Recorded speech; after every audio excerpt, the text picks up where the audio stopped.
Well, I'm back in the hot tub, and today I'm talking to Christopher. Christopher is self-identified Catholic. He's in his mid-30s. He's well-to-do. He has a very good job, and he travels quite a bit. He seems worldly, which generally puts him on the progressive side of the spectrum, but as it pertains to his politics, specifically his view on human rights, he's incredibly conservative. Well, we were sitting there in the hot tub, and he started talking about abortion. He started explaining to me that he didn't think that women had the right to murder the unborn. Specifically, he didn't want his money, his tax dollars, to be spent either for contraception or any medical attention to women, and that included abortion. But it was also specifically abortion. He took special time to explain that part of it. When I questioned him on this and said, well, what about people that get pregnant by accident? And he said, well, that's a tiny percentage of people. I said, what about people that are raped? He said, that's a tiny percentage of people. I said, incest? And he said, that's a tiny percentage of people. I said, what about women whose lives are in danger due to the pregnancy? He said, this is a tiny percentage of people. I said, you know, at some point, these percentages start to add up to some real numbers. He told me that it's something like 99.99999% of pregnancies are totally fine. They're none of the things that I brought up. And I said, it's probably not that high. I said, I think mortality rate for women is probably much, much higher than you think it is. Women die in pregnancy pretty often. And I said, historically, something like 20% of all women died giving birth. And he kind of looked at me queerly and he said, what do you mean historically? I said, look back for hundreds of thousands of years, for millions of years in our evolutionary path, something like 1 in 5 women died during pregnancy, either giving birth or during the pregnancy itself. And he said, well, I don't get it. What does that have to do with modern pregnancy? I said, the trajectory is to have women survive, not to increase the likelihood that they're going to die. I said, not having access to medical care during a pregnancy very much increases their likelihood of dying and reverts us back to our pre-medicine, pre-technology age. He sort of scoffed at this. I don't think he liked what it implied, but I don't think he also believed what I was saying. One of his responses was particularly telling, especially as it relates to conservatism. He said, well, they just shouldn't get pregnant. So here's a conservative denying medical attention to pregnant people, denying contraception to all people, a staunch Catholic, saying, well, just don't get pregnant. Like that's an option. Like that's any option that anybody's had in the history of mankind. When I said to him, and this was probably the most baffled I've ever seen him, I said, you make it sound like women have a choice. And he said, well, they do. And I said, no, they don't. Women don't choose to be women. They don't choose to be the version of our species that gets pregnant. They didn't choose to be women any more than you chose to have your testicles on the outside of your body in a soft, fleshy, kickable sack. I said, I'm sure you would prefer that your testicles were in something a little more armored, like a turtle shell or something, but they're not. You didn't choose that, so don't get kicked in the balls. And he looked at me like he didn't understand at all what I was saying. I said, women don't choose to be the one that gets pregnant. They don't choose to lust after men. They don't choose to biologically want to breed or to be a species that requires sex. They don't choose any of this. The only choice women have ever had is one that was provided by science and advancements in technology and medicine. Essentially, the advancement of the scientific method. What you're describing sounds archaic and horrible and inhumane because it is. It's hearkening back to before we knew anything about anything. You're saying essentially just let God deal with it. If you die, then you die. It was your dumbass that got pregnant. But women don't choose any of that. And they especially can't make that choice if you deny them medical care and deny them contraception. Well, that hit home. He looked down and he thought about it. He crossed his arms and he tried to recapture some essence of dignity and humanity. And he said, well, gee, you're pretty progressive then, huh? You think all of us should have to pay for that?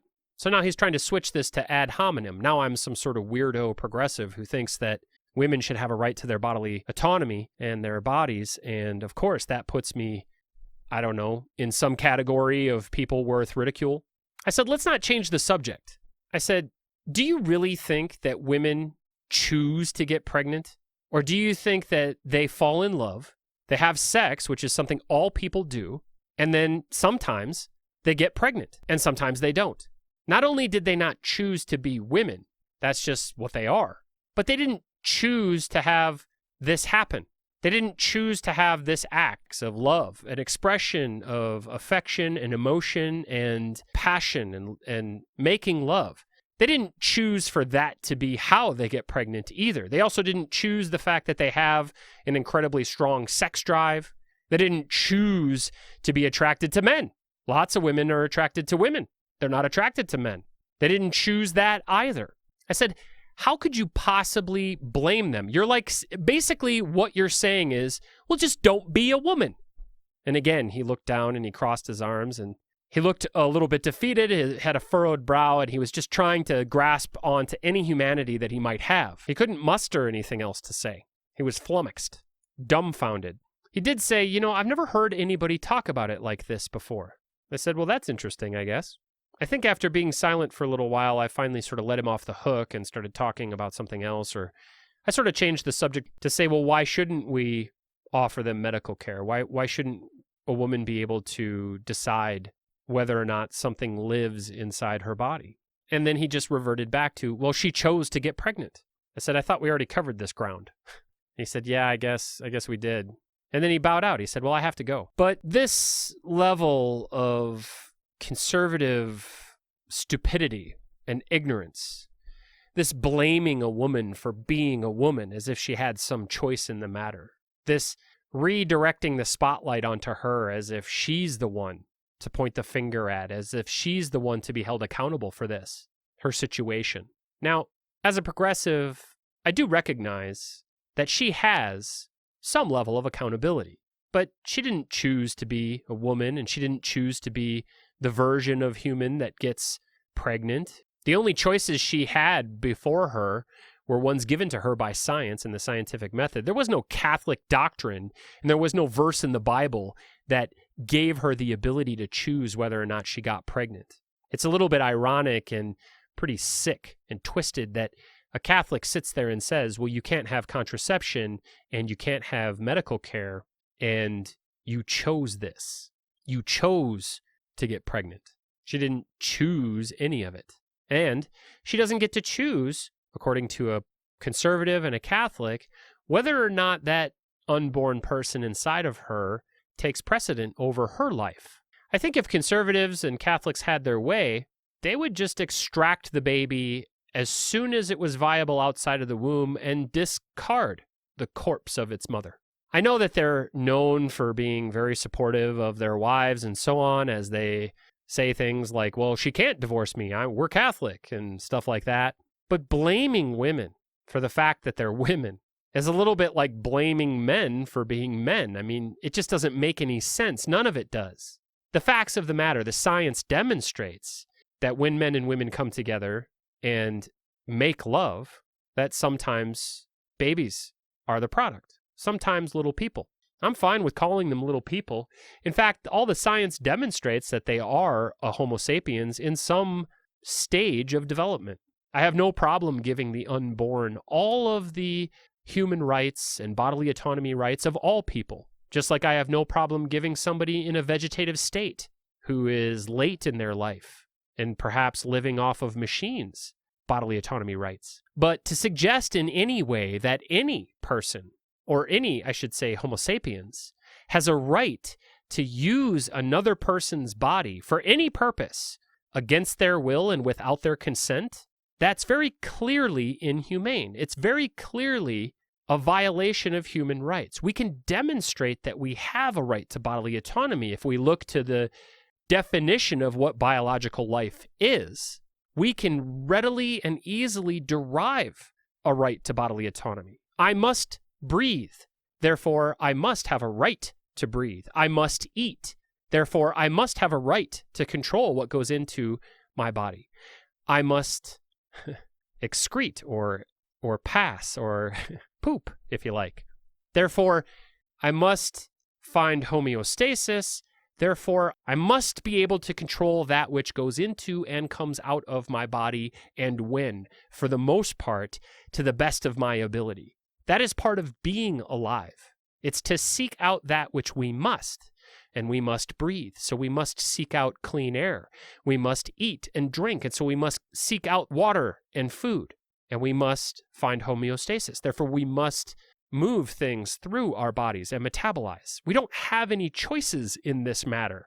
It's something we must do. But with all of these must-dos, these rights, because what is a right if it's not something that I have to do? I have no choice, of course, and therefore it must be my right. And it's further an example of a right and a demonstration of a right that if you took away any of those, if you took away my ability to breathe or my ability to eat or whatever, I would suffer horribly and eventually I would die, the ultimate suffering.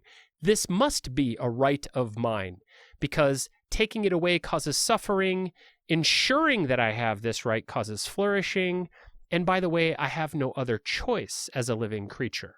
Now, procreation is very similar to eating and drinking and so on as far as the definition of biological life is concerned, metabolizing, all these things, response to stimuli, and so on. These are all part of the definition of life. Procreation is a little bit different, though, isn't it? Because as someone who gets to control my body, I have the right to bodily autonomy. I can look at the definition of life and derive that right.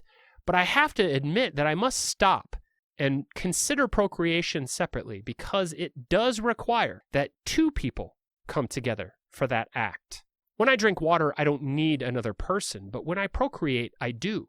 That's a fact of our evolution. We inherited this from those that came before us. We had no say in this. It is our right to procreate with whom we wish, but both parties must be on the same page. Both parties must give consent. And any violation of that consent is a violation of human right. It's a violation of my right or your right or the human right of bodily autonomy. That's as simple as if I wanted to keep my finger in your ear. Let's say I want to put my finger in your ear. You would have to consent to that. And if I wanted to keep it there for any length of time, you would have to consent to that. And if I didn't want to take it out, you'd have to consent to that. And even if you consented to all of this and you said, well, this is indefinite, you'd still have to consent minute by minute, second by second to this agreement. And the moment you stopped consenting, the moment you said, I no longer want your finger in my ear, I would be in violation of your right to bodily autonomy. And I'm a human being. I'm a Homo sapiens. Now, the unborn is the same. They're a Homo sapiens. They're a human being. They have this right to bodily autonomy. And while they don't ask the pregnant person if they can live inside of them, there is consent given by the pregnant person. And as soon as that consent is withheld, as soon as the pregnant person decides for any reason that they don't want this other person inside of them anymore, then they have the right to have that person taken out. And the fact that an unborn person may die during this process is not the pregnant person's fault. It's not humanity's fault that unborn people require another body, another person for them to live. It's not the unborn's fault. It's not the pregnant person's fault. It's not the doctor's fault. It's not humanity's fault. This is just how it happens. Now, the only way to relieve the pressure is through science and medicine and advancements in science and medicine. It didn't come from the Bible. It didn't come from the Quran. It didn't come from the Hadith. It didn't come from any of the Jewish texts. There was no relief for women before science and medicine. The only relief we get from any of this turmoil, from any of this conversation, any of this argument I was having with this person in the hot tub is science. It didn't come from anywhere else. And the only solution is science. If I was a Catholic conservative like this person, I would be dumping all of my money, all of the Catholic money possible into inventing a womb outside of a woman's body, an external womb. Take the whole process out of a woman's body. create a process through science, through technology, and through the advancements of science and technology so that all of your Catholic babies live and all of your Catholic mothers live, and there is no conflict. Now, there is such a thing as an exterior womb. Scientists have invented such a thing.